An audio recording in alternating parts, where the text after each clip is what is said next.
आजची कथा आहे एका अशा जंगलाची जिथे माणूस फक्त रस्ता नाही हरवत तर स्वतःचं अस्तित्वही विसरतो। ही गोष्ट सुरू होते 4 मित्रांपासून, ल्यूक, डॉम, हच आणि फिल। हे सगळे स्वीडनच्या उत्तरेकडील एका निर्जन सिग्नल फ्री जंगलात ट्रेकिंगसाठी आलेले असतात। हा प्रवास एखाद्या साहसासाठी नाही तर त्यांच्या मृत मित्र रॉबर्टची शेवटची इच्छा पूर्ण करण्यासाठी असतो। रॉबर्टचं स्वप्न होतं की या जंगलाला एकदा तरी पाहावं। काही महिन्यांपूर्वीची गोष्ट, एका पार्टीनंतर ल्यूक आणि रॉबर्ट एका दुकानात गेले होते।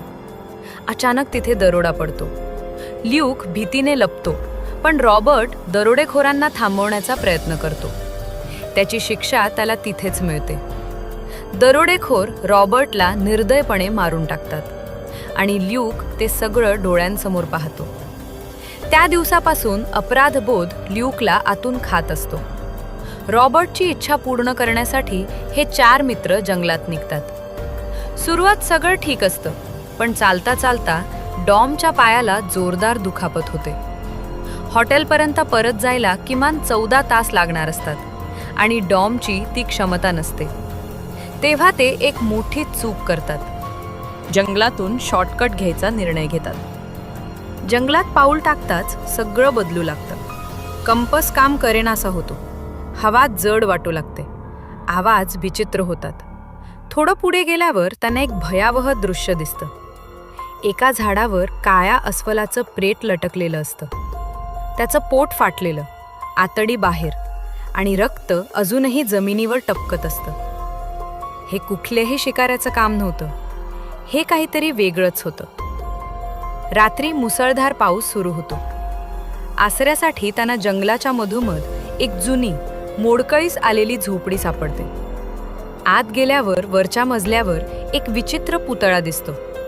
डोकं नसलेला, हातात हरणाचे शिंग धरलेला। सगळ्यांच्या अंगावर काटा येतो। त्या रात्री काहीतरी भयानक घडतं। सगळ्यांना विचित्र स्वप्न पडतात। ल्यूकला पुन्हा त्या दुकानाचं दृश्य दिसतं।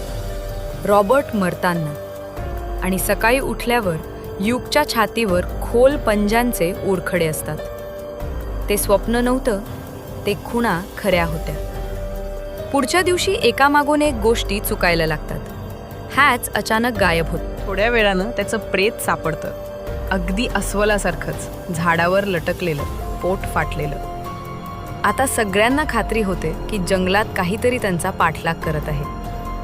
थोडं पुढे गेल्यावर एका उंच टेकडीवरून ल्यूकला जंगलाचा शेवट दिसतो। आशा निर्माण होते, पण त्याच वेळी एका प्रचंड अमानवी जीवानं फिलला पकडून जंगलात ओढून नेलं जातं। फिल कायमचा गायब होतो। आता फक्त ल्यूक आणि डॉम उरतात। पळत पळत ते एका छोट्या गावात पोहोचतात। त्यांना वाटतं ते वाचले, पण हे गाव माणसांचं नसतं, ते असतं त्या भयानक जीवाची पूजा करणाऱ्या लोकांचं। ल्यूक आणि डॉमला बांधून ठेवलं जातं। डॉमला बळी दिला जातो।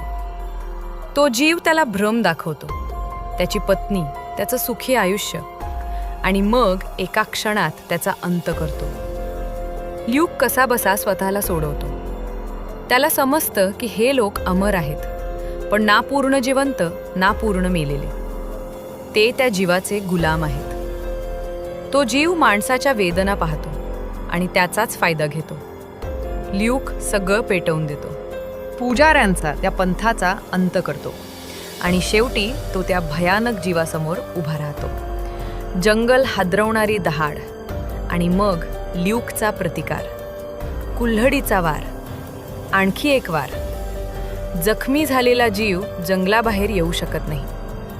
ल्यूक अखेर त्या जंगलातून बाहेर पडतो, एकटाच, थकलेला पण जिवंत। त्याने आपल्या भीतीवर मात केलेली असते आणि म्हणूनच तो वाचतो। जंगल मात्र अजूनही तिथेच आहे, पुढच्या बळीची वाट पाहत।